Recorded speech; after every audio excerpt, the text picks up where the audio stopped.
अस्सलामुअलैकुम। Sports on PSL 10 के साथ आपका मेज़बान शहजादा मोइन हाजिर है। इस्लामाबाद यूनाइटेड ने कराची किंग्स को कल मैच में शिकस्त दी और चौथी कामयाबी पाकिस्तान सुपर लीग 10 में कामयाबी हासिल की। कल कप्तान शादाब खान ने इस्लामाबाद यूनाइटेड की जानिब से टॉस जीता और टॉस जीतकर फील्डिंग करने का फैसला किया। अमूमन हम देख रहे हैं कि चेस करना थोड़ा सा मुश्किल दिखाई दे रहा है, लेकिन कल एक बड़ा फैसला करने में यहाँ पर कामयाब रहे शादाब और उन्होंने टॉस जीतकर जो है कराची किंग्स को पहले बैटिंग करने की दावत दी और कराची किंग्स की टीम में 128 रन बनाने के बाद आउट हो गई। तो कराची के बैटर्स जो थे ना, एक दफ़ा फिर नाकाम हुए और हम हमेशा यही कह रहे हैं कि कराची के जो बैटर्स हैं वो प्रॉपर रन नहीं कर पा रहे हैं। कुछ मैचेस में अच्छी परफॉर्मेंस दे रहे हैं, कुछ में नाकामी का सामना करना पड़ रहा है। लेकिन दूसरी तरफ अगर हम देखें तो इस्लामाबाद यूनाइटेड मुसलसल अच्छा परफॉर्म करती हुई इस टूर्नामेंट में दिखाई दे रही है। साथ साथ उनके कप्तान शादाब ने अपना कैप्टन का रोल एक दफ़ा फिर कल अदा किया और उन्होंने 2 विकेटें भी हासिल की, 47 रन भी कल के मैच में किए। तो यकीनन आज हम अपने शो पे इसी हवाले से ज़्यादा बात भी करेंगे। फिर आज जो मैच होने वाला बड़ा मैच कह सकते हैं कराची किंग्स के लिए, और कराची की टीम आज टकराएगी पेशावर ज़ल्मी से। और पेशावर ज़ल्मी और मुल्तान सुल्तान ऐसी टीम है जो शायद इस टूर्नामेंट में बुझी बुझी दिखाई दे रही है, लेकिन पेशावर ने एक मैच तो जीत लिए हैं। मुल्तान जो मुसलसल 2021 से लेकर 2024 तक का पाकिस्तान सुपर लीग के फाइनल खेलती दिखाई दी, 2025 में उसका ग्राफ थोड़ा सा नीचे गिरता दिखाई दे रहा है। अभी कुछ मैचेस बाकी ज़रूर हैं, उठने की सलाहियत रखती है। मोहम्मद रिजवान इस टीम की क़यादत कर रहे हैं, आज उस हवाले से भी अपने शो के अंदर बात करेंगे। और बात करने के लिए हमारे साथ है senior sports analyst Mohsin Mehdi sahab यहाँ पर तशरीफ़ रखते हैं। उनके साथ साथ फ़र्रुख सिद्दीकी साहब हमारे साथ है जो है स्पोर्ट्स एनालिस्ट, वो तशरीफ़ रखते हैं। और सबसे पहले मोहसिन की तरफ चलते हैं। और मोहसिन, एक बड़ा टोटल मैंने देखा कि कल देने में नाकाम रही कराची किंग्स, 128 रन बनाने के बाद आउट हो गई। क्या आप समझते हैं शादाब का एक अच्छा फैसला था? क्योंकि हम देख रहे थे कि जितने मैचेस हो रहे हैं उसमें पहले बैटिंग करने वाली टीम 200 प्लस रन स्कोर कर रही है, चेस करना थोड़ा सा मुश्किल हो रहा था। और कराची किंग्स के बैटर्स बड़े नाम मौजूद थे और डर और खौफ के बगैर शादाब ने एक बड़ा फैसला किया और उससे बड़ी बैटिंग लाइन को 128 तक महदूद रखा। सबसे पहले तो आपका शुक्रिया कि आपने अपने प्रोग्राम में मदऊ किया। शादाब खान की कप्तानी के हवाले से बात किया आपने, कल के मैच के हवाले से बात की। मैं समझता हूँ कि शादाब खान ने या इस्लामाबाद यूनाइटेड की मैनेजमेंट ने पिच को अच्छे तरीके से रीड किया और जब ही ये फैसला किया उन्होंने कि पहले कराची किंग्स को बैटिंग कराई जाए और उसके बाद टारगेट को चेज़ किया जाए। और जहाँ तक बात करें कराची किंग्स की, आपने कहा कि बड़ा मैच नहीं हुआ। और उमूमन ये होता है कि कराची की जो विकेटें होती हैं, कराची स्टेडियम की जो विकेट्स होती हैं, वहाँ पर हाई स्कोरिंग मैचेस होते हैं। और लेकिन कल की जो विकेट थी वो स्पिनर को बहुत सपोर्ट कर रही थी और इसी का फ़ायदा उठाया इस्लामाबाद यूनाइटेड ने।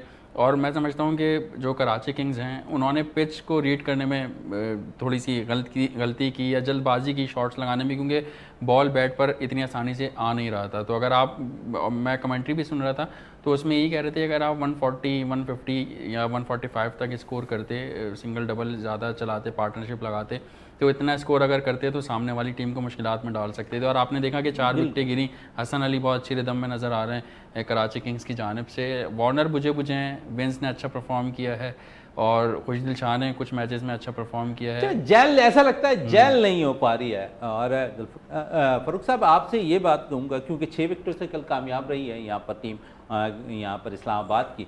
और हमने देखा कि अब्बास आफरीदी 19वें ओवर में उन्होंने जो है कराची किंग्स की जानिब से छक्के मारकर जो है ऐसा लगा कि इफ्तिताह की है। T20 क्रिकेट के अंदर अगर 19वें ओवर में कोई उनकी जानिब से जो छक्का लगे तो आप समझते वो टीम कहाँ पर बिलोंग कर रही होगी? देखिए, सबसे पहले तो मैं बताऊँ, इस्लामाबाद यूनाइटेड इस वक्त PSL की सबसे फेवरेट टीम करार दी जा रही है। उनका बैटिंग और बॉलिंग बहुत ज़्यादा स्ट्रॉन्ग है और कल जिस तरीके से उनके बॉलर्स ने, बैटर्स ने अपना मुजाहरा किया अपने खेल का, उससे अंदाज़ा हो रहा है कि कल कराची किंग शुरू से ही बैकफुट पे जा चुकी थी।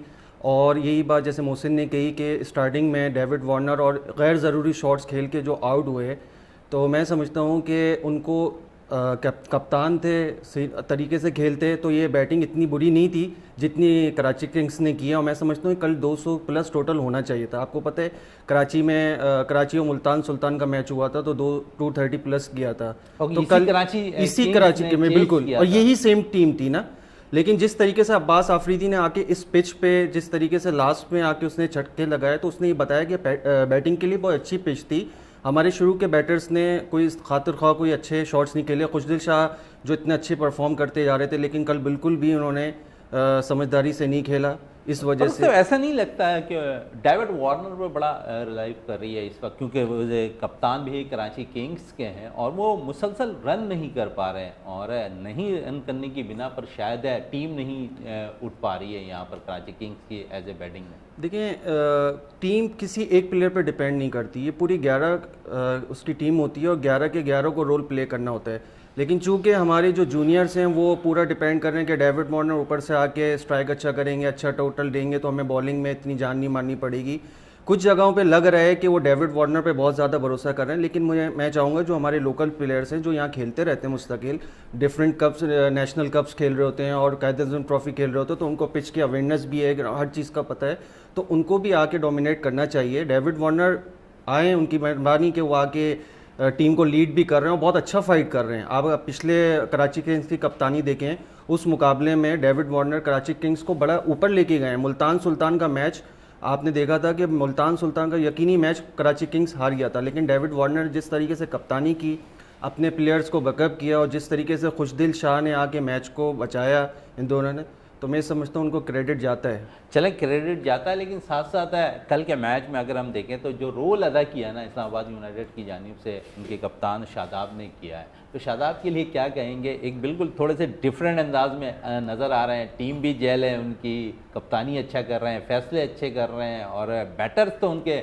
वाकई इस टूर्नामेंट में फॉर्म में नज़र आ रहे हैं। देखिए, शादाब लीग्स और डोमेस्टिक में तो परफॉर्म अच्छा करते हैं, लेकिन जब ये इंटरनेशनल साइड पे आते हैं तो ये परफॉर्म नहीं कर पाते। नो डाउट शादाब बहुत अच्छे कैप्टन हैं, बहुत अच्छे ऑलराउंडर हैं और अच्छी परफॉर्मेंस कर रहे हैं और अपनी टीम को बैकअप करते रहते हैं। शादाब की कप्तानी लीग में हमारे लिए आरामद नहीं है। अगर यही वो नेशनल टीम में आके परफॉर्म करें, एक कल जर्नलिस्ट ने सवाल उनसे किया था, इस पर वो नाराज़ भी हो गए थे, तो बिल्कुल सही बनता था कि आप लीग्स पे तो परफॉर्म करते हैं, ऐसा क्या होता है कि आप इंटरनेशनल मैचेस में आके आप परफॉर्म नहीं करते। नो डाउट कप्तानी बहुत अच्छी कर रहे हैं, लेकिन इनको आगे मज़ीद पाकिस्तान टीम में आने के लिए ये ना समझें कि लीग्स में आके परफॉर्म करके टीम में आ जाएंगे। मैं समझता हूँ भी शादाब को मज़ीद मेहनत करनी पड़ेगी टीम में आने के लिए, अभी भी बहुत सी खामियां हैं। टीम में मजीद मेहनत करनी पड़ेगी शादाब को। लेकिन मोहसिन मेहदी इस वक्त वाइस कप्तान है पाकिस्तान T20 के शादाब, और जिस किस्म की कप्तानी कर रहे हैं इस वक्त इस्लामाबाद की, और हमने देखा है कि यहाँ पर सलमान अली आगा भी इस टीम में मौजूद हैं जो पाकिस्तान T20 के कप्तान हैं। नेशनल टीम की कप्तानी जिस तरह अभी फ़ारूक ने कहा है कि थोड़ा सा प्रेशर होता है, ये प्रेशर हैंडल कर चुके हैं शादाब, काफ़ी एक्सपीरियंस हैं, उन्हें मौके भी दिए गए। दुबई में जो सीरीज़ हुई थी अफगानिस्तान के खिलाफ, गो के वो सीरीज़ हार गए शादाब, लेकिन कुछ फ़र्क अब नज़र आ रहा है शादाब के अंदर। देखें, जहाँ तक जैसे एज ए कैप्टन, जैसे फ़ारूक ने बात की कि लीग क्रिकेट को आप इंटरनेशनल क्रिकेट से कंपेयर नहीं कर सकते, वहाँ का प्रेशर अलग होता है, वहाँ पे मैदान अलग होते हैं, बॉलर्स अलग होते हैं। यहाँ पर आपकी अपनी कंडीशंस हैं, इसका फ़ायदा आप उठाते हैं, और शादाब को हमने देखा है कि वो अच्छी कप्तानी करते हुए आ रहे हैं, और फिर उनके साथ जो उनकी टीम है, जो प्लेयर्स हैं, वो भी कंट्रीब्यूट करते हैं, तो इसी वजह से उनकी कप्तानी में भी निखार आता है, जीत मिलती है, तो फिर आपकी खामियां छुपती हैं। लेकिन वही वाली बात कि इंटरनेशनल क्रिकेट में शादाब खान की इतनी खातिर का परफॉर्मेंस रही नहीं है, और वो एज ऑलराउंडर खिलाए जाते हैं, जाने आते हैं, लेकिन वो विकेट्स नहीं ले पाते। और फिर हमने देखा भी कि शादाब ने अपने आप को बैटिंग नंबर पे भी आप देखें अगर PSL में तो ऊपर किया है, तो इससे एक ये इंदिया भी आता है कि वो बॉलिंग से ज़्यादा बैटिंग को प्रीफर कर रहे हैं या प्रीफरेंस दे रहे हैं, क्योंकि उनकी बॉलिंग में अब वो बात रही नहीं। अभी मैंने देखा PSL से पहले वो डोमेस्टिक में भी गए, यहाँ जो मैचेस हो रहे थे कराची में, लेकिन वहाँ भी वो विकेट्स नहीं ले पा रहे थे। और हमें शादाब खान या एक ऑलराउंडर स्पिनर से जो लेग ब्रेक स्पिनर है उससे विकेट्स की जो है वो अच्छा, पाकिस्तानी टीम की अगर थोड़ी सी बात करें तो सुफियान मुकीम बड़ा अच्छा परफॉर्म कर रहे हैं, बड़ा टाई अभी 3 बंदों में अगर मैं समझता हूँ कि नज़र आ रहा है। यहाँ पर शादाब भी इसमें शामिल हैं, खुशदिल भी शामिल हैं, सुफियान ऑलरेडी परफॉर्म कर रहे हैं, तो आप समझिए नंबर 6 पोजीशन के लिए जो है इनमें से एक का चुनाव ज़्यादा बेहतर है।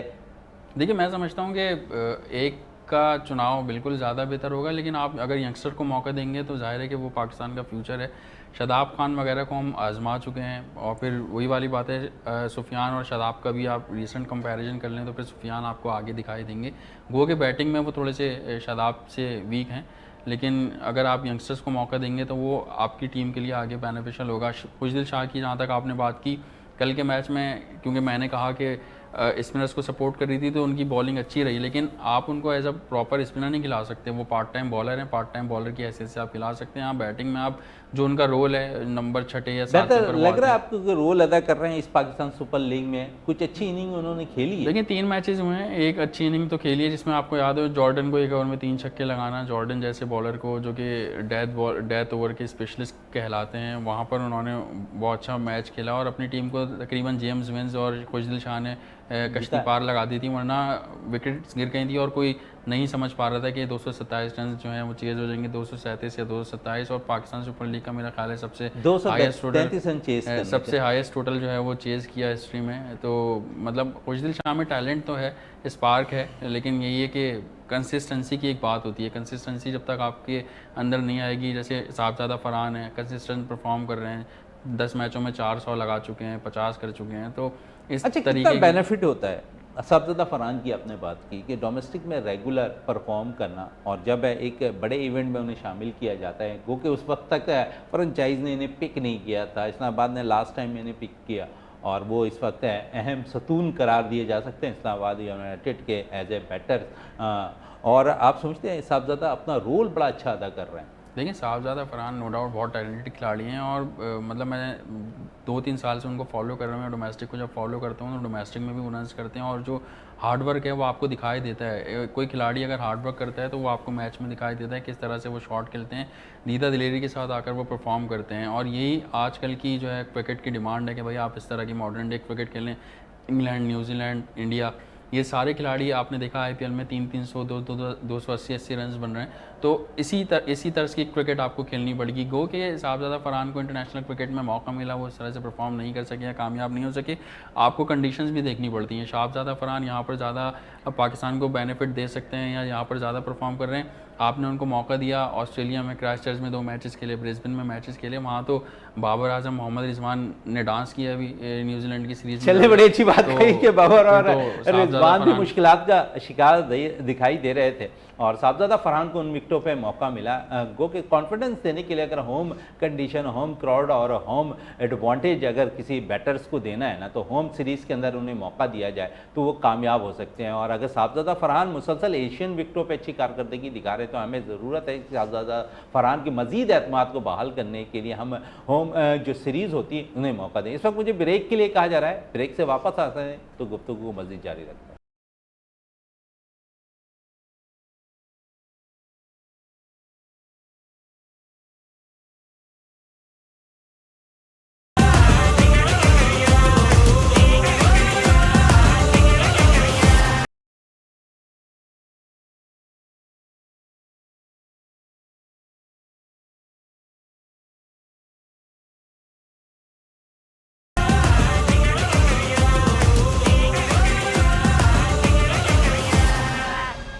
Welcome back. Sports on PSL 10 के साथ एक दफ़ा फिर हाजिर है और फ़ारूक साहब हमारे साथ मौजूद हैं, मोहसिन मेहदी हमारे साथ मौजूद हैं। फ़ारूक साहब, इस टूर्नामेंट में अगर कारकर्दगी में हम थोड़ी सी बात करें बॉलिंग के हवाले से, नसीम शाह बड़ी अच्छी बॉल कर रहे हैं, शाहिनशाह अफरीदी बड़ी अच्छी बॉल कर रहे हैं, उसके अलावा मैं पाकिस्तानी प्लेयर्स के हवाले से ज़्यादातर बात कर रहा हूँ और हसन अली का रोल बिल्कुल डिफरेंट नज़र आ रहा है। यहाँ पर काफ़ी मेहनत की है, लगता है जब से उन्होंने डोमेस्टिक क्रिकेट को फोकस किया, डोमेस्टिक में परफॉर्म किया, अब जब पाकिस्तान सुपर लीग में अपनी खदमात अंजाम दे रहे हैं यहाँ पर कराची किंग्स से, तो थोड़ा सा रूप नया नज़र आ रहा है। कुछ उनके अंदर ऐसा कहा जा रहा था कि इंजरी के बाद जो है उनके साथ प्रॉब्लम होती हुई दिखाई दे रही है, लेकिन इस रूप में बिल्कुल मुख्तलिफ है, कहीं से इंजरी नज़र नहीं आ रही है उनकी। तो आप समझते हैं कि इस वक्त क्योंकि नेशनल टीम के लिए भी पाकिस्तानी फास्ट बॉल को अच्छी कारकर्दगी नहीं दिखा रहे, तो हसन अली के आने से आप समझते हैं कि टीम बैलेंस हो सकती है?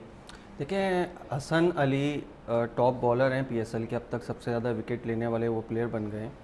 और इस सीज़न की बात करें तो हसन अली बिल्कुल अलग ही अंदाज में नज़र आ रहे हैं। हसन अली का ना सिर्फ बॉल अच्छा हो रहा है, बैटिंग भी बहुत अच्छी कर रहे हैं। अगर हम सिर्फ बॉलिंग की बात करें तो इस टूर्नामेंट में हसन अली ने अब तक 4 मैचेस खेले हैं और 4 मैचेस में इंतहाई उम्दा बॉलिंग की है और हर मैच में वो विकेट्स ले रहे हैं और रन भी कम दे रहे हैं। आप यहाँ देखें लीग्स क्रिकेट में क्या होता है, रन्स बहुत ज़्यादा बॉलर्स कर रहे होते हैं। हमारे यहाँ जो कराची का पिच है, क्योंकि अभी कराची की टीम कराची की पिचों पे ही खेली है, अभी दूसरी जगह पे जाके उसने नहीं करा, तो कराची की पिच वैसे भी बैटिंग को सपोर्ट करती है। लेकिन हसन अली ने जिस तरीके से बॉलिंग की है तो मैं समझता हूँ कि उनको क्रेडिट जाना चाहिए, बहुत मेहनत कर रहे हैं और उनको टीम में यकीनन आना चाहिए और उससे पाकिस्तान टीम को बहुत फ़ायदा होगा। T20 के लिए वो स्पेशलिस्ट स्पेशलिस्ट कह रहे हैं फरूक, T20 के लिए मसिन है। T20 स्पेशलिस्ट की बात करें, शाहिनशाह आफरीदी पाकिस्तान के लिए अगर वो रिप्रेजेंट कर रहे होते हैं और ऐसा लगता है कि जब शुरू के स्पेल में विकेटें ले लें तो बड़ी कामयाबी के साथ वो दूसरा स्पेल भी करते हैं, तीसरा स्पेल भी करते हैं, जीत से हमकनार भी करते हैं पाकिस्तान को, तो उनका जो पहला स्पेल होता है ना वो बड़ा मायने रखता है। तो आप समझते हैं एक मैच में उन्होंने दिखाया पाकिस्तान सुपर लीग के अंदर स्पेल बड़ा खतरनाक किया कराची किंग्स के खिलाफ और टीम को कामयाबी दिलाई। देखें थोड़ी सी मैं हसन अली की अगर बात करूँ आपकी इजाज़त से, कि मैंने भी बिल्कुल देखा कि वो बिल्कुल बहुत अच्छे और एनर्जेटिक नज़र आया हसन अली इस फॉर्मेट में। और अगर आप देखें 2017 की चैंपियंस ट्रॉफी में या उस टाइम पीरियड में हसन अली को देखें तो हसन अली वो वाहिद बॉलर थे जो पाकिस्तान को मिडिल ऑर्डर में विकेट्स लेकर देते थे, और आज हम ये चीज़ मिस कर रहे हैं। अभी आपने देखा कि चैंपियंस ट्रॉफी से पहले न्यूजीलैंड ने हमें मारा, हम विकेट्स नहीं ले पा रहे थे, हमारे फास्ट बॉलर कहा ही जा रहा था कि वर्ल्ड क्लास बॉलिंग है, लेकिन कोई वर्ल्ड क्लास बॉलिंग हमें देखने को नहीं मिली। हमने चैंपियंस ट्रॉफी में न्यूजीलैंड से हारे, हम जो है वो न्यूजीलैंड जाकर न्यूजीलैंड से हारे हैं, तो वहाँ भी विकेट। अच्छा, हसन की आप बात कर रहे हैं, बड़ी अच्छी कारकर्दगी के माजी की भी बात कर रहे हैं हसन अली की आप है। और अगर हम देखें तो इस वक्त नसीम और शाहिनशाह आफरीदी पाकिस्तान टीम को लीड कर रहे हैं। हसन अली अगर टीम में आते हैं क्योंकि वो भी काफ़ी तजुर्बा रखते हैं, तो कितना दोनों को सपोर्ट हासिल होगा। और मेडल्स की आपकी बात कर रहे हैं तो हमारे पास कोई ऐसा अभी बॉलर नहीं आ रहा, हम काफ़ी रोना रो रहे हैं कि हमारे पास मेडल्स पे बॉल अच्छे करने वाला कोई बॉलर नहीं है, विकेटें निकालने वाला बॉलर नहीं है। तो ये मुश्किलात हो रही है जिसकी बिना पर हम देख रहे हैं कि जो दूसरी टीमें हैं वो लंबा स्कोर करने में कामयाब हो जा रही हैं। बिल्कुल, और लेकिन देखें हसन अली रिदम में तो आए हैं, सारी चीज़ें हैं, और शाहिनशाह आफरीदी भी परफॉर्म कर रहे हैं। शाहिनशाह आफरीदी और नसीम शाह की आपने बात की, लेकिन हम कंपेयर कर रहे हैं PSL को इंटरनेशनल क्रिकेट से। अब यही हसन अली अगर इंटरनेशनल क्रिकेट में आएंगे क्या होगा फिर पता चलेगा। फिर उसके बाद ये कि अगर जैसे हसन अली ने PSL में परफॉर्म किया, आपने उस PSL की परफॉर्मेंस पे हसन अली को टीम में ले आए, तो फिर उसका क्या कसूर जो डोमेस्टिक में परफॉर्म करता हुआ दिखाई दे रहा है। तो फिर आप ये एक पाकिस्तान क्रिकेट बोर्ड एक बात बता दें कि भाई PSL से सिलेक्शन होगी या डोमेस्टिक से। जहाँ तक शाहिनशाह आफरीदी की आपने बात की थी, नो डाउट बहुत टैलेंटेड बॉलर हैं और मतलब बैकबोन समझे जाते थे एक मतलब कुछ टाइम पहले तक पाकिस्तान क्रिकेट टीम की, लेकिन न जाने उनकी, क्योंकि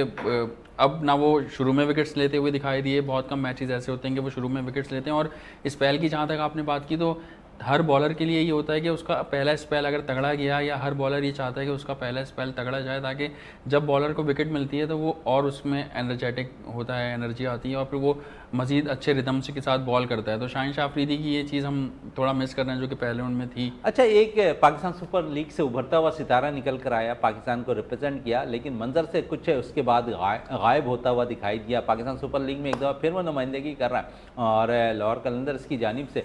जमान खान के हवाले से क्या कहेंगे? ऐसा लगता है कि पूरी दुनिया कह रही थी कि डेड ओवर्स के अंदर जो है ना सबसे अच्छा बॉलर हमें पाकिस्तान को मिल गया है जमान खान की सूरत में, मुख्तलिफ इस बेस पे वो लीग भी खेलते दिखाई दिए। देखिए जमान खान जब आए थे या जब देखा था सबने तो बहुत अच्छा वो बॉल करते, और जैसे आपने कहा कि मलिंगा से उनके एक्शन को तशबीह दी जाती थी और कहा जाता था कि डेथ ओवर्स में अच्छी बॉलिंग करते हैं, और उन्होंने करके भी दिखाया। लेकिन वही है कि PSL में तो करके दिखाया, इंटरनेशनल क्रिकेट में भी उनको मौका दिया गया है, लेकिन वही कि जिस अंदाज में मौका दिया गया वो मौका ऐसा नहीं था कि आप किसी बॉलर को बनाया जाए या किसी खिलाड़ी को बनाया जाए। आपने मौका दिया, फेल हुए, साइडलाइन कर दिया, गायब हो गए।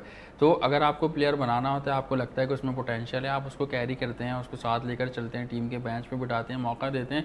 जिस तरह न्यूजीलैंड में अभी टीम गई थी और उसमें खिलाड़ियों को पता था, मीडिया में भी प्रेस कॉन्फ्रेंस हो रही थी कि भाई इन्हीं खिलाड़ियों को 6, 7, 8, 10 मैचेस जितने भी हैं दिए जाएंगे। अगर इसी तरह जमान खान हो गए, साहबजादा फरहान की हम पिछले अभी थोड़ी देर पहले बात कर रहे थे, इन खिलाड़ियों को भी इसी तरह कहकर मैदान में उतारा जाता तो शायद आज वो स्क्रीन बिल्कुल पे कहा जाता तो शायद वो अच्छी परफॉर्मेंस देते। और फरूक थोड़ी सी बात करें क्योंकि इस वक्त बॉलर्स की बात हो रही है, अब बैटर्स की भी बात हम कर रहे हैं। जो इन्होंने बात की ना खामियां दूर करने के लिए हमारे पास हाई परफॉर्मेंस सेंटर मौजूद है लाहौर के अंदर।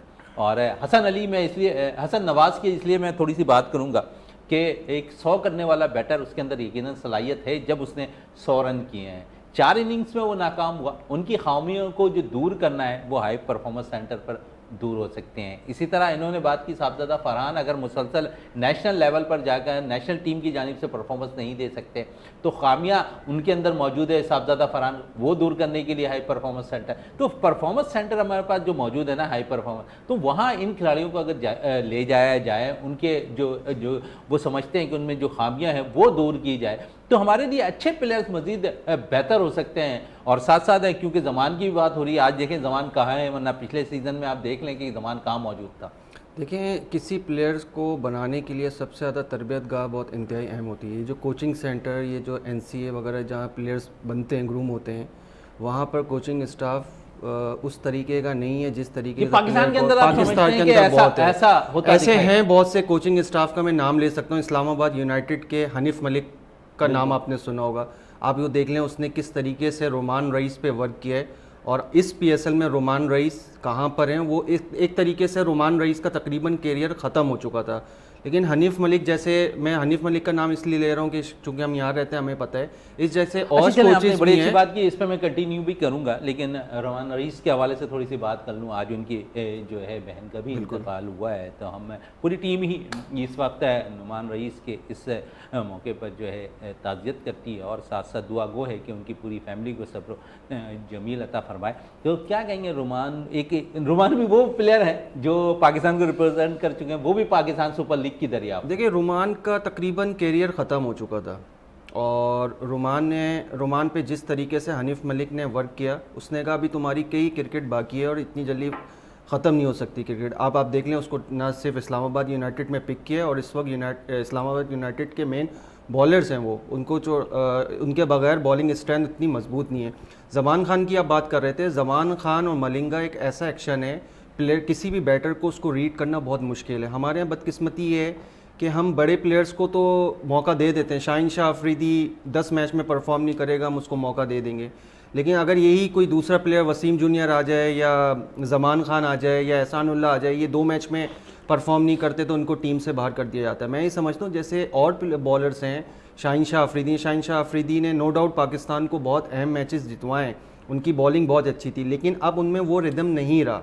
अब उनकी बॉलिंग वैसी नहीं रही जैसे पहले थी। लीग क्रिकेट, मैं आपको बता रहा हूँ, ये लीग क्रिकेट को अगर आप इंटरनेशनल से कंपेयर करेंगे, आप समझते हैं कि लीग परफॉर्म करके आप टीम में इन हो जाएंगे, और पाकिस्तान के अंदर पाकिस्तान लीग में आप मुझे बताएं, देख रहा हूं कि इस वक्त जो भी परफॉर्म करता है पाकिस्तान सुपर लीग में, उसका नाम ऑलरेडी हम ICC के कितने इवेंट्स जीते हैं अब तक, हम ये देखें। इंडिया को देख लें, इंडिया ICC के कितने इवेंट्स जीत रहा होता है। अगर हम इंडिया से कंपेयर करें अपने आप को, हमें लीग से कुछ नहीं करना है। लीग्स का मतलब ये कि हम अपने आप को प्रिपेयर कर रहे हैं, लेकिन हम बदकिस्मती से अभी तक इन लीग से कोई इतना हीरा नहीं निकाल के ला पाए कि जो टीम में कारामद साबित हो। अभी ये साहबजादा फरहान के आप लोग बैटिंग के हवाले से बात कर रहे हैं, बॉलिंग के हवाले से आप ज़मान खान की बात कर रहे थे। ज़मान खान पे कोचिंग सेंटर इस पे वर्क होना चाहिए। अच्छा बॉलर है, उसको मौका देना चाहिए। जब आप उसको 2 मैचेस खिलाएंगे, वो तीसरा मैच वो 2 मैच में परफॉर्म नहीं करेगा, साइकोलॉजिकल उसको पता है मैं टीम से ड्रॉप हो जाऊंगा, तो मैं नहीं समझता ऐसे माहौल पे कोई भी बॉलर या कोई भी प्लेयर उभर के आएगा। आप उसको प्रॉपर मौका दें, जैसे आपने दीगर सीनियर प्लेयर्स को दिया। बाबर आजम का देख लें, इस वक्त बहुत बुरा वक्त चल रहा है। एक बाबर आजम अभी उस एरिया से निकल ही नहीं पाया, वो स्कोर कर ही नहीं पा रहा, चाहे वो लीग क्रिकेट हो, इंटरनेशनल क्रिकेट हो, लेकिन आप उसको टाइम दे रहे हैं, उसको मौका दे रहे हैं, क्योंकि आपको पता है कि ये बेस्ट बैटर है पाकिस्तान का और ये परफॉर्म करेगा, इसलिए टाइम दे रहे हैं। तो ऐसे दूसरे जूनियर हैं, उनको भी मौका चाहिए। मौके की बात हो रही है थोड़ा सा, क्योंकि हम इस वक्त अगर हम देखें तो हमारे पास फास्ट बॉलिंग ऑलराउंडर की कमी नज़र आ रही है। कुछ अच्छे निकल कर सामने आए हैं, फ़हीम अशरफ और वसीम जूनियर की जोड़ी नज़र आई, लेकिन इससे कबल अगर हम देखें तो जो जोड़ी नज़र आती थी ना अजहर महमूद और अब्दुल रज़ाक की, शायद उसको अब तक हम मिस करते हुए दिखाई। कोई ऐसा ऑलराउंडर पाकिस्तान के अंदर फास्ट बॉलिंग में नहीं आया जो लंबे अरसे तक पाकिस्तान को रिप्रेजेंट। कुछ जोड़ियाँ ज़रूर बनी, जिस तरह मैंने कहा फ़हीम अशरफ और इस वक्त है वसीम जूनियर की, लेकिन साथ साथ अनवर अली बिलावल भट्टी की एक जोड़ी अच्छी बनी थी।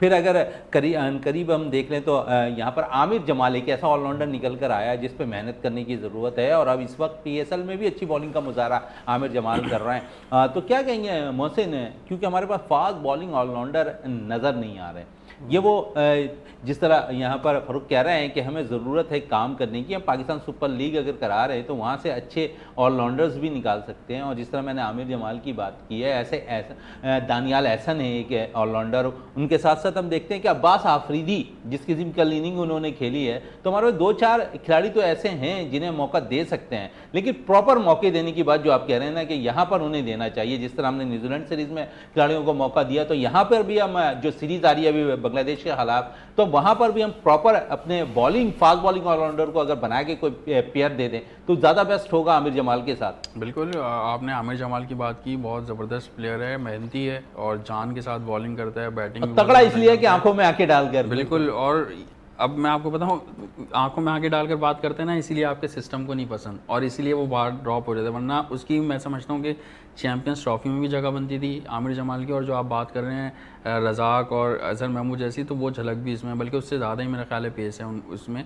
फील्डर भी अच्छा है, कैचेस भी बहुत अच्छे ले चुका है। लेकिन बात वही है कि हमारा सिस्टम अगर बनाना चाहे तो बिल्कुल ये प्लेयर अब्दुल रज़ाक और अजहर महमूद से आप कंपेयर कर सकते हो। लेकिन जब आप एक प्लेयर को बनाने के बजाय उसको साइड लाइन लगा दो अपने कुछ चहीतों के लिए, तो फिर ये आप खुद अपनी क्रिकेट के साथ नाइंसाफ़ी कर रहे हो और इसी वजह से पाकिस्तान क्रिकेट जो है वो पीछे गई। और फ्रेंचाइज़ का भी मैं समझता हूँ कि देखें, PSL एक बिज़नेस है। जो फ्रेंचाइज मालिकान है वो पैसों के चक्कर में यहाँ पर बैठे हैं, उनको बिज़नेस मिलेगा, उनका काम चलेगा। इसीलिए आप साहबजादा फरहान को आप पिक नहीं कर रहे, तो मतलब फ्रेंचाइज का भी कुछ रोल होना चाहिए ना। अगर वो पाकिस्तान सुपर लीग या PCB के साथ हैं तो भाई उनको भी चाहिए कि वो प्लेयर्स निकाल के दें। आप तो प्लेयर्स को सिलेक्ट ही नहीं कर रहे हैं। आपने कहा कि साहबजादा फरहान उसमें नहीं थे, फिर ये पिक हुए, इस्लामाबाद यूनाइटेड ने उसे पिक किया और फिर जमान खान स्क्रीन से गायब हो गए। तो फ्रेंचाइज क्या कर रही है? फ्रेंचाइज का भी तो कोई रोल होना चाहिए ना। और फिर जब फ्रेंचाइज नहीं है तो आपका सिस्टम भी ऐसा है, इसलिए आप पीछे जाए जा रहे हैं। आप इंडिया को देखें, इंडिया के सिस्टम में थोड़ा सा मेरिट भी है और मेरिट पर वो काम करते हैं और अपने प्लेयर्स को बनाते हैं और मौका देते हैं। यही है कि जिस टीम की बेंच स्ट्रेट मजबूत होगी ना, जो बेंच पे बैठे हुए खिलाड़ी मजबूत होंगे, वो टीम आपको परफॉर्म करती हुई दिखाई देगी। हमारी बेंच स्ट्रेंथ आप देख लें कौन है। तो अब शाहीन शाह अफरीदी, हम शाहीन शाह अफरीदी को पढ़ के रो रहे हैं, उसके अलावा कोई ये सही बात कह रहे हैं। इस वक्त के बेंच स्ट्रेंथ मजबूत होनी चाहिए और जहां मजबूत होगी ना तो नेशनल टीम अच्छा परफॉर्म करती हुई दिखाई देगी। इसी तरह आपने पड़ोसी मुल्क की बात किया और पड़ोसी मुल्क के अंदर हम देख रहे हैं कि वहाँ पर जो प्लेयर्स हैं उन्हें बनाया जाता है, ग्रूम किया जाता है और फिर जब उन्हें नेशनल टीम के लिए मौका दिया जाता है तो आप उठाकर देखें ना उनकी परफॉर्मेंस कहाँ आती है कि उनके सीनियर्स को भी उन्हें जो है बैठाना पड़ रहा होता है। तो इस वक्त मुझे ब्रेक के लिए कहा जाता है, ब्रेक से वापस आते हैं तो मजीद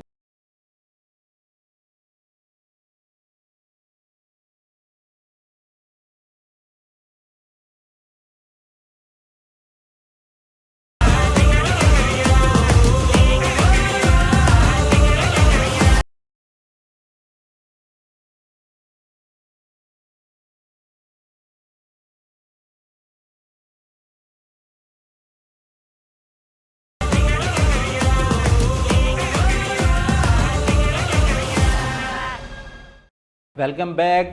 स्पोर्ट्स ऑन PSL 10 के साथ एक दफ़ा फिर हाजिर है और एक तगड़ा मुकाबला कह सकते हैं आज होगा और पेशावर ज़ल्मी टकराएगी कराची किंग्स से। और साथ साथ क्योंकि शायकीन क्रिकेट की अगर हम बात कर लें ना कराची के नेशनल बैंक क्रिकेट स्टेडियम में, तो तादाद अभी भी कम नज़र आ रही है। क्या वजूहत हैं ये फ़ारूक से ज़रूर पूछूंगा। फ़ारूक रेगुलर इस वक्त कवर भी कर रहे हैं। फ़ारूक, क्या वजूहत है कि यहाँ पर कराची को 5 मैचेज़ मिले होम ग्राउंड पर और क्राउड ना आने के बराबर है?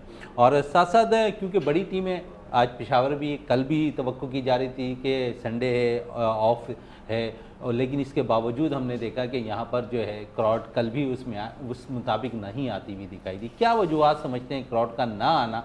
और आज एक बड़ा मैच कह सकते हैं, कुछ प्लेयर्स को भी देखने लोग आते हैं और इस वक्त अगर हम देखें तो जो किंग कहा जाता है ना बाबर आजम की टीम का मैच है आज। ये कराची के क्राउड की जैसे हम लोग बात कर रहे हैं कि क्यों नहीं आते, तो क्यों में बहुत वजूहत हैं। अगर मैं तो पूरे पाकिस्तान में मैंने कवर किया, PSL में लाहौर भी गया हूँ, पिंडी भी गया हूँ, कराची भी, मुल्तान मैंने कवर नहीं किया।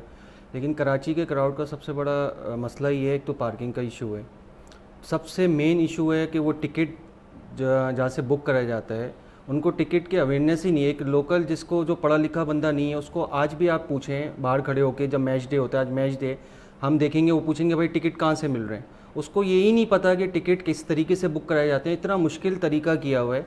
मैं चाहता हूँ PCB इंतज़ामिया को भी, सलमान नसीर साहब आए थे मीडिया बॉक्स में परसों, तो उनसे यही रेस किया गया था कि आपको बहुत सी चीज़ें इस्लाह करनी पड़ेगी, वरना ये आपकी क्रिकेट जो PSL एक ब्रांड अच्छा, था। माजी अगर चला जाए तो यही नेशनल स्टेडियम हुआ करता था, अब नेशनल बैंक हो गया, लेकिन नेशनल स्टेडियम के बारे में देखा करते हैं लंबी कतारें लग जाया करती थी टिकट्स के असूल के लिए। अब है क्योंकि अब है बाकायदा मुख्तलिफ जो इदारे हैं वहाँ पर टिकट्स के असूल के लिए जो उनके ब्रांचेस पर कतारें लगती हैं, लेकिन इस दफ़ा PSL के मौके पर हमने देखा वो कतारें भी नज़र नहीं आई। चैंपियंस ट्रॉफी में कुछ मैचेस में ज़रूर नज़र आई, लेकिन इसके अलावा अदरवाइज कहीं पर भी नज़र आए। फिर हमने देखा मुख्तलिफ वैन जो है स्टेडियम के बाहर चैंपियंस ट्रॉफी के मैचेस में नज़र आई, वो टिकट्स जो फ़रोख्त करते हुए। तो आप समझते हैं कि तरीके को मज़ीद आसान बनाना चाहिए। माजी में जिस तरह करते रहे आज भी आप कर लें, आपके पास स्पेस मौजूद है, क्योंकि चाइना ग्राउंड जो है आपके पास ऐसी जगह है कि वहाँ आप कतारें लगा सकते हैं, वहाँ पर टिकट्स शायकीन क्रिकेट को बता सकते हैं कि आज टिकटें यहाँ से फ़रोख्त होंगी। देखिए, मैच डे वाले दिन जैसे आज मैच है, इनको बूथ लगाना चाहिए। ऐसे बहुत से फैंस आते हैं जो बोल रहे होते हैं टिकट्स कहाँ से मिल रहे हैं। अगर मैं समझता हूँ कि मैच डे वाले दिन बूथ लगा दें तो अच्छे खासे ग्राउंड हमारा फुल हो जाए, क्योंकि बहुत से लोग तो बेचारे टिकट ना मिलने की वजह से वापसी चले जाते हैं। आपको शायद याद होगा, जहाँ तक क्राउड की आप बात कर रहे हैं, कि अब लोगों का इतना इंटरेस्ट रहा नहीं है। एक तो हमारी क्रिकेट आप देख रहे हैं दिन ब दिन पीछे चली जाती है। अब लोगों का वही हाल होने वाला है क्रिकेट का भी, जैसे हॉकी का हुआ था। आपको याद होगा कि एक वक्त था कि हॉकी के जब मैचेस होते थे तो रोडें सुनसान हो जाती थी, तो क्रिकेट का भी यही था। लेकिन अब लोगों के हाथ से ये क्रेज़ निकलता जा रहा है। फैसल बैंक T20 होता था, मुझे याद है जब हम जाते थे मैच देखने, वहाँ तो उस वक्त इंटरनेशनल प्लेयर भी नहीं आते थे। हुआ करता था जी, तो उसके ये रूफ पे खड़े होते थे नेशनल स्टेडियम के, इतना रश होता था कि पूरे स्टैंड्स बड़े होते थे। लेकिन अब क्यों नहीं हो रहा? अब उसकी वजह ये है कि एक तो ये क्रिकेट एक बिजनेस बन चुका है, अब ये खेल नहीं रहा। अब ये पैसे की जंग चल रही है। ये जितनी भी फ्रेंचाइज लीग हैं ये फैब्रिकेटेड हो गई हैं, सारी स्क्रिप्टेड हैं, ऐसा लगता है। मैचेस में वो मज़े नहीं रहे। अगर आप आज भी आपने 4-5 मैचेस कवर किए हैं, आज 5वां मैच कराची में हो रहा है, तो कोई इतनी modern day cricket, entertainment cricket नहीं है। लोग आते हैं छक्का चौका ये सब देखते हैं, वो सिंगल डबल या लो स्कोरिंग मैच देखने नहीं आते। तो इस वजह से एक तो और फिर मुश्किलात इतनी है, पार्किंग की इशू, और कोई अपना फैमिली के साथ आ रहा है तो उसको कितनी मुश्किलात फेस करनी पड़ती हैं, तो ये फ़ैन ही बता सकता है। मैं और आप उसका अंदाज़ा भी नहीं कर सकते। फैन में से अगर हम थोड़ी सी बात करें ना, उससे शायकीन क्रिकेट की भी, तो कुछ मुश्किलात उन्हें हैं, लेकिन कुछ आसानी भी इस वक्त हम देखते हैं कि पाकिस्तान क्रिकेट बोर्ड ने कर दी है। चाइना ग्राउंड पे पार्किंग पहले हम देखते थे एक्सपो सेंटर के अंदर पार्किंग हुआ करती थी, अब चाइना ग्राउंड में हो गई। उसके अलावा अगर हम देखें तो यहाँ पर शायकीन क्रिकेट के लिए ये फैसिलिटीज़ दे दी गई है कि आप बाकायदा तौर पर जब ग्राउंड में देखते थे तो वहाँ पर जाले बड़े बड़े नज़र आते थे, अब उन्हें भी कम कर दिया गया है। बड़े जालों से हटकर हमने जो छोटे जाले थे वो बड़े कर दिए गए, आसानी से मैच दे, डिजिटल स्क्रीन लगा दी गई है। तो अब यहाँ थोड़ा सा फ़र्क आया है, लेकिन उसके बावजूद जो शायकीन क्रिकेट का ना आना ना अफसोसनाक है। नहीं, कराची का क्राउड आ रहा है, ऐसा नहीं कह सकते नहीं आ रहा। कल का भी बड़ा अच्छा क्राउड था, और बेशतर क्राउड आधे से ज़्यादा बाहर भी खड़ा था जिसको टिकट मिले ही नहीं। शायद वो भी आ जाता तो हमारा और क्राउड बढ़ जाता। जहाँ तक रहा आपने व्यू का, लाहौर का व्यू जाके देख लें, पिंडी का देख लें। अभी भी कराची में मैं स्टैंड्स पे भी बैठ के मैच देखा है, वो व्यू नहीं मिल रहा जो फैंस को चाहिए। हम अगर आप स्टैंड के एक इंक्लोजर में टॉप पे बैठे हुए हैं तो आपको प्लेयर्स भी विजिबल सही से नहीं होता कि ये कौन सा प्लेयर खड़ा हुआ है। तो व्यू के लिए अभी सलमान नसीर साहब ने कहा है कि PSL के बाद सेकंड फेज़ में काम होगा और लाहौर के तर्ज पे इसको बनाया जाएगा। मैं समझता हूँ कि व्यू की वजह से भी बिल्कुल इस पे मज़ीद बात भी करेंगे। नहीं एक क्योंकि आज बड़ा तगड़ा मुकाबला कहा जा सकता है। खाता पिछले मैच में पेशावर ज़ल्मी ने कोला मुल्तान को शिकस्त देके, किस टीम को आप देख रहे हैं कि आज का मैच जीते? देखिए, मैं समझता हूँ कराची की जो टीम है वो मुझे ज़्यादा भारी दिखाई देती है बनिस्बत ज़ल्मी के, क्योंकि ज़ल्मी की टीम प्रेशर में बाबर आजम परफॉर्म नहीं कर पा रहे हैं, लेकिन जो हारिस हैं या दीगर खिलाड़ी हैं वो उनको परफॉर्म कर रहे हैं। टाइम की थोड़ी सी कमी है, और मोहसिन कह रहा है कि कराची की टीम आज तगड़ी नजर आ रही है। एक जुमला मैं फारूक से जरूर पूछूंगा, किस टीम को फेवर कर? मैं समझता हूँ आज कराची होम, चले दोनों आज कराची को फेवरेट करार दे रहे हैं, लेकिन दोनों से बरअक्स मैं पेशावर को आज सपोर्ट कर रहा हूँ। पेशावर की टीम आज परफॉर्म भी करेगी और बाबर आजम एक दफ़ा फिर परफॉर्म करते हुए दिखाई देंगे। इसी के साथ अपने मेज़बान शहजादा मोइन को इजाज़त दें। पाकिस्तान